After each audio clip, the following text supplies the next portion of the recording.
Hey, Forge fans, it's the Forge Audio Network. I'm Anthony Urciuoli. This is Jess Lisi, and we just witnessed heartbreak for Forge FC and Forge fans. Played an amazing game, deserved a better result, but ultimately dropped the match in penalties to Toronto FC, who are now champions of the 2020 Canadian Championship final.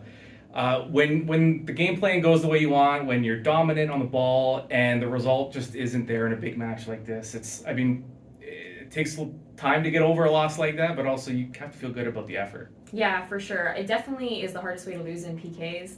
Never, it's heartbreaking when, in this case, they really dominated the entire game, and then in the end, you lose. It's something like PKs. It's just not the best way to go. So they definitely dominated. I felt in the second half they really took advantage of that flank. Both the wingers really took their space. They created a lot going forward. The final third could have been slightly cleaner, but overall, Borges had a fantastic finish, very good composure, great strike of the ball.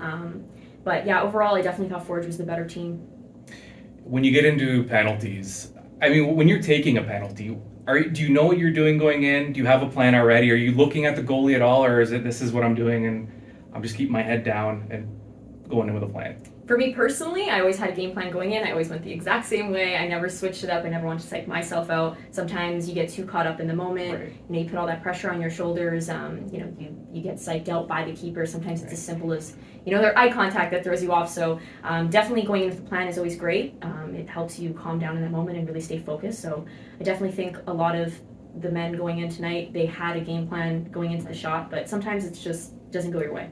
And for Borges, he misses the penalty, which he's upset about, but he comes back and scores. So, do you think are you still thinking about that penalty after, or do you think at least I got to redeem myself a little bit?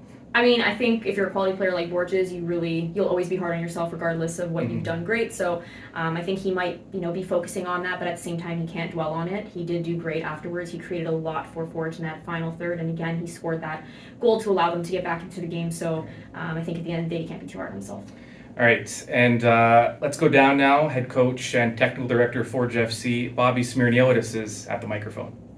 Yeah, you could say at least we played our game. I think at least we're the dominant team on the field for 90 minutes. The guys were excellent tactically, were very good. I don't know what the shot count is, but if you look at the chances both on goal and off the goal, especially in the zones we were getting at, it was a very good performance from the guys, and I just talked to them and they have to be proud of it. It's going to be tough for this evening, but you perform like this, you win a lot of games. That's for sure. It stings in the end the way the result goes. But that's the cruelty of this beautiful game.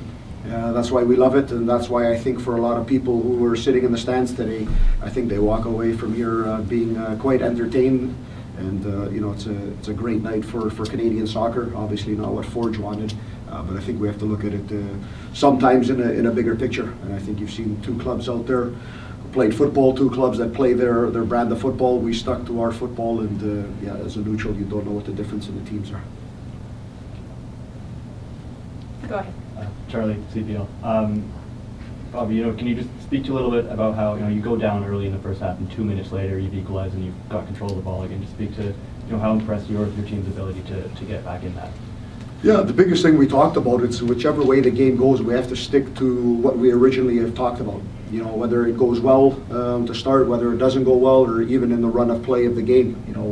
Whoever scores first. The biggest thing is you have to stick to what you're good at. A lot of times when things aren't going well in a game, players, have the tendency, and teams have the tendency of going away from it. It's one thing that I'm trying to instill even more in the players is stick to what we do. If 95% of training we do certain things, why are you going to change that 50% of the time in the game? 95% of the game, do that. That's what's going to give you success. And I think that's what the guys are doing a lot more of, and that's what they stuck to tonight.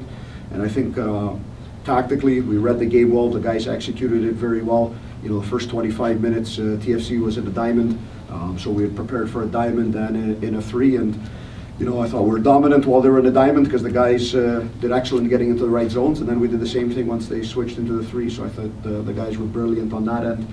Again, we've created a lot of opportunities. This one is it's a tough one because we've done everything to win out there. And then just maybe a follow-up on the midfield. You spoke about it after Edmonton, but getting Abu and Kyle there together, can you speak about how they were able to kind of control space in this game? Yeah, I thought they were very good just in their movements, their pressing points, and then certain things. Abu is a very good midfielder. We've seen him playing especially in the past in this league in that type of role. In his university career, he was a midfielder. You know, comes in here and he's playing right back, and everyone forgets about how good of a player he is, and he's one of the best right backs too in the league. While he's doing it, we've slotted him back into midfield, and it's very good. And that's another talking point today too. You know, it's. We look at guys like Janssen, who, you know, everyone will think he's a center back, but he's a center back because he has to play center back these days. And then Malik's been fantastic. You know, I may be wrong, but it may be his third game as a professional player, and 2 of those have been against CF Montreal and 1 against Toronto FC. He's just turned 20 years old. You know, his future is bright out there, along with many others. You know, one thing, if you know, we got to take in this match from a fan's perspective, we were in the stands, we took in the atmosphere. You know, the league started so well in that first year. Fans were on board. COVID slowed things down. They played in the bubble for those 2 years. This is an opportunity to get fans back, maybe fans that hadn't seen Forge in a couple of years, or maybe they've never seen a soccer match in Hamilton. On a positive side, in a bigger picture, as Bobby said, it was a good show, and for a lot of fans, you're going to want to come back because the quality was on display tonight. Yeah, the energy was great. It was unmatched. It was a great atmosphere to play in, not only for, you know, the players to actually play in, but for the fans to really be around it. It was a great energy and great environment. All right, and Tristan Borges, the goal scorer for Forge FC, is on the mic, and let's hear what he has to say. I think that was a goal that obviously we deserved. We were knocking at the door for quite a while. Obviously I had a PK that I missed, but it is what it is. Just tried to move on from it. But like I said, I think it was just, we all knew that we deserved a goal, and it was just about just keep going. And, we had a great first half, so just keeping that mentality, keeping that momentum going into the second half. I think it was easy. We had good energy throughout the squad. We had a good morale going into the game, obviously, but I just think once we got settled into the game, I think everybody's confidence went up, and for us it was just about to, it was going to happen, right? So for us to just kind of stay mentally prepared for when it does happen, just to stay switched on. Thank you very much. Go ahead. You know, Tristan, it's, I guess, kind of a familiar feeling to have a game end like that, but probably a lot to, you know, be proud of in that performance, right? Yeah, it's tough. It is what it is. Nothing more than I can, you know, the only thing I can really say is just that I'm proud of the group.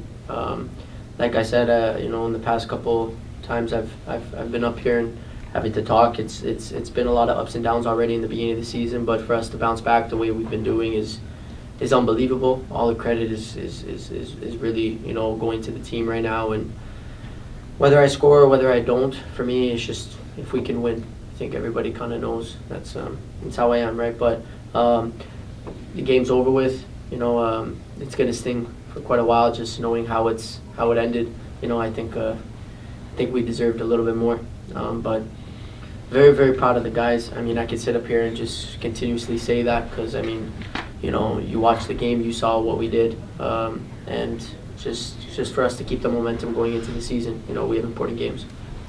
All right, so Tristan Borges, the goal scorer, was subbed off, so he couldn't take a kick in penalties.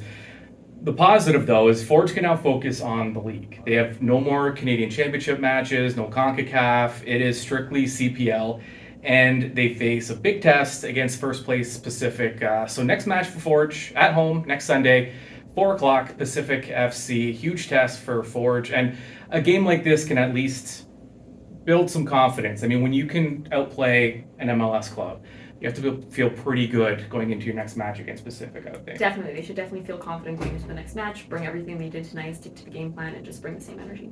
All right, Jess Lisi, I'm Anthony Urciuoli. Plenty more to come for you on the Forge Audio Network, so stay tuned for that. We'll talk to you soon. We are the Forge, the mighty, mighty Forge. You just don't think you understand. This has been Match in Review with Anthony Urciuoli on the Forge Audio Network. For the latest on all things Forge FC, subscribe on Spotify or wherever you get your podcasts.